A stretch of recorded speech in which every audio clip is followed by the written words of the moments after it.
Okay, hi Jerry, how are you? Hey, Douglas. Thank you for having me on your show. Well, thanks for coming on. Nice to see you. Pleasure to have you with us. It's a privilege. Thank you. So, you're here to talk about a new book called Throwing Shadows, is that correct? Yep. It actually releases October 25th from Press. I'm really excited about this. It's kind of a departure for me. Usually, I delve into like really dark things with books, and this is more of a throwback for me. It's a book of short stories, kind of in the kind of a nostalgic look back, like from the 80s and 90s when we had the scary twists at the end of the stories. So it's the 9 stories, and I made sure to bring it out during the spooky season. Is it like Tales from the Dark Side? You know what? Yeah, those were my favorite. Creepshow, Night Gallery, Tales from the Dark Side. I loved them all growing up, and I don't see a lot of that going on anymore. I see a lot of gore and I see a lot of hardcore horror books, but I don't see that kind of vintage feel where, you have some fun twists and you have some spooky moments. And I wanted to really bring that back. So, you've written other books. How many do you have published at this point? This is going to be my third. My first debut novel was called Bottom Feeders. And it's really a dark look at a prison, a spooky prison. And from that point on, I kind of made it my mission to try to bring as many books out into the world as I can. You know, the ones that were always the most creepy for me were the ones that were set in the old style mental institutions. Yes, Yeah, yes. those were always. It's funny you say that because Bottom Feeders, the penitentiary, the character, kind of the was part of the character of the book was that it was an old asylum that they turned into a prison. So I wanted to try to capture that creepy atmosphere. I just love that kind of stuff. Yeah, me too. Absolutely. Well, definitely check it out. So you said this book is more of a departure, so it's not like a one story, it's a collection of stories. Yeah, it's a collection of short stories. Even when I started college many moons ago, I would jot down stories. My first year of English class, 101. Assignment was to write a short story. And funny enough, one of the short stories from my college days ended up in this book. I collected everything that I'd written in the last 20 years and put it together, kind of some of my best moments and the best things that I wrote, and put it into this collection. It says on your bio that you started as a screenwriter. Yes, and I noticed that you are as well. So, Well, I've yeah, written a couple. Nothing's happened with them, but you know. well, don't be too modest. Listen, we all have to stick together, any kind of screenwriters, because it's one of the hardest professions is to actually write something that may never go anywhere. I mean, that's like the worst thing for a writer, and that's where I kind of made my bones as an author, is writing something that you had to use your imagination, put it together, bare bones. And it kind of reflected in my writing now. A lot of people tell me when they read my novels that it has a cinematic feel to it, which is a compliment to me because, it's a thankless job to be an author, but it's even worse to be a screenwriter sometimes. Well, it's a completely different format, isn't it? Because Right. writing a screenplay is, I mean, the biggest mistake that everyone makes is they're too wordy. It's They're it's too the flourishing. Yeah. it's the absence of words in a screenplay. I agree. I was told by someone, I think, who was a promising director that all those empty things that you don't write is what the director is going to put in later. So I always took that to heart when I was writing my screenplays. Yeah, there is a knack to it. Where with a novel, you can be pretty much, you can go on as long as you want. The one, I suppose, downside is that these days with self-publishing and Amazon Kindle, you can write a book and you can put it out. That's What, true. Yeah. how many people read it? Well, we don't know, but it will get Yeah. out there. With a screenplay, there isn't really an avenue for that. I mean, there are some websites where you can post your work but it's, I don't know, it's not quite the same thing, is it? I agree. I feel like it's the old adage. especially when you're a screenwriter. It's really who you know, because those connections are so important in Hollywood to even even looking at your screenplay, let alone trying to make an offer on it. So you're right. I mean, Amazon has changed everything. The dynamics are amazing. For indie writers now, if you really put the work in it yourself, you can publish it, and you could find some success in an audience and a readership. So that is an exciting time. But you're, in the same vein, for somebody like me who's being published by an awesome publisher, you're still competing with all these people, these oceans of people that now can just click a button and put their work out for the world to see. Well, one of the statistics that my producer and I were sort of laughing and cringing at the same time Right. was last year Amazon self-published 2.2 million.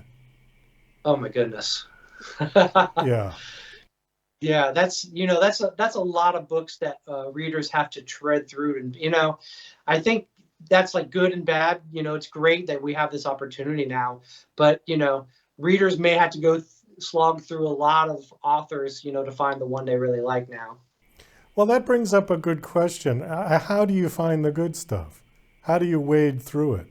I mean, as a reader or as an author? As a reader, if I want to get a book, I mean, where do you start with that?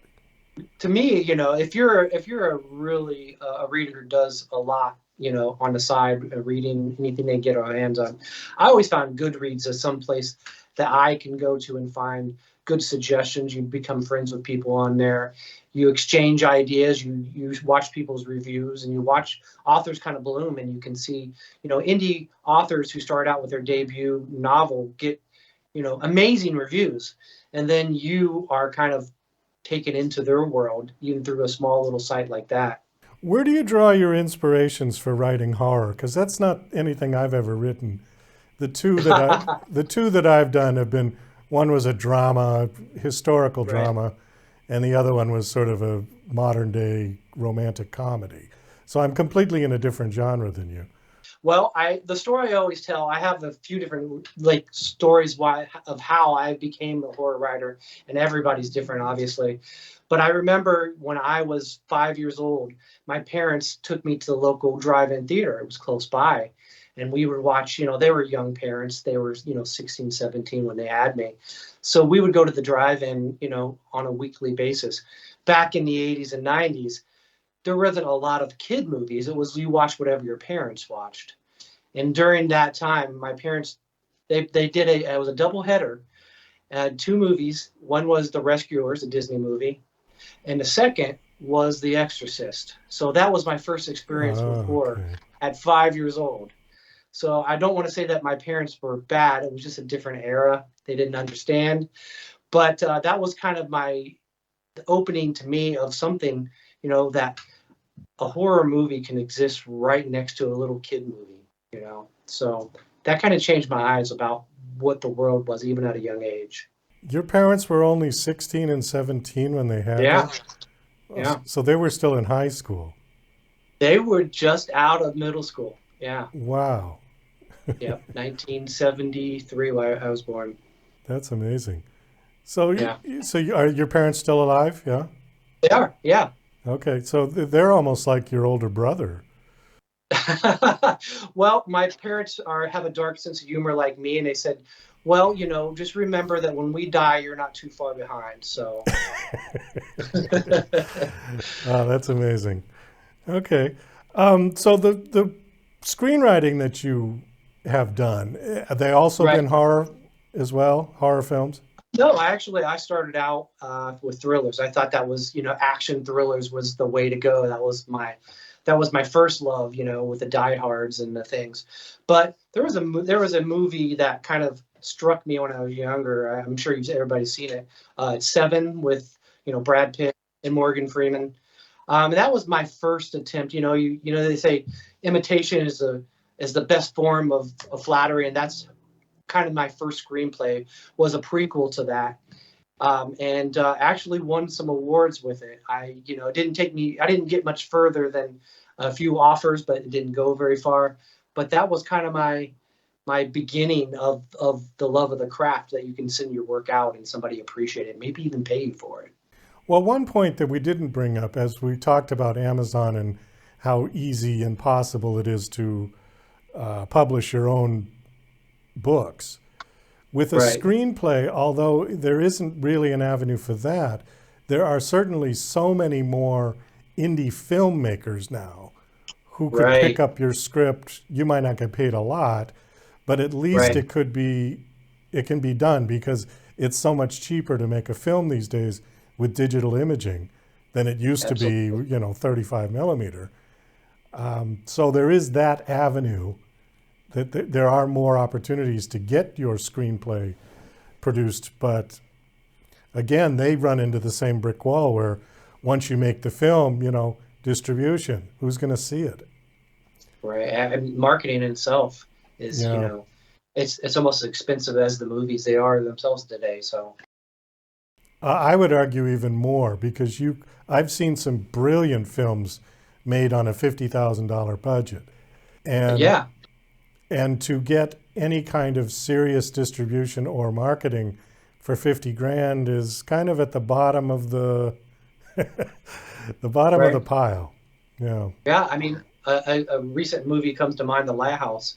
It was an extraordinary film, but it didn't have the marketing behind it to go, wide across the country like the other films have.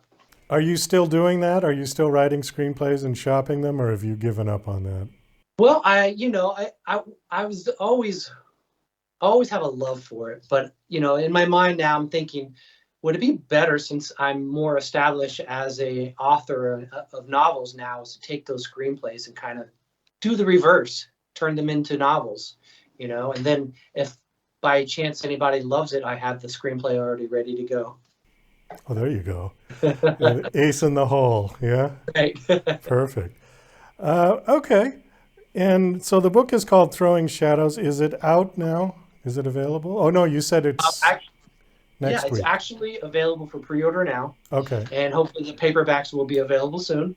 And it's going to be Tuesday, this coming Tuesday, on Amazon and anywhere that you buy books. So you can go to Bridget's Gates and Bridget Gate Press and check it out there. And hopefully, I think the stories on this book has something for everybody. There's scary things, there's science fiction, there's horror. What I really wanted to do was a theme where, you know, what it's like in real life scenarios to be a parent or to be a mother or to be a father, and kind of deal with kind of the horrors that could show up in your life and you really don't have any control of it. So that's kind of the theme of it. It's kind of a dark stories, but there's a lot of human nature in it as well. Okay. Well, Jerry, we got to wind this down. We are out of time. Thanks so much for coming on. Do you have a website you want to give out? Absolutely. If you want to find out more information about me or subscribe to my page, please go to jerryrothauthor.com. And thank you so much for having me on here. It's been great. And it was nice meeting you. And I love your show. Well, thank you very much, and best of luck with all of your work. I hope it does well. Thank you, Douglas.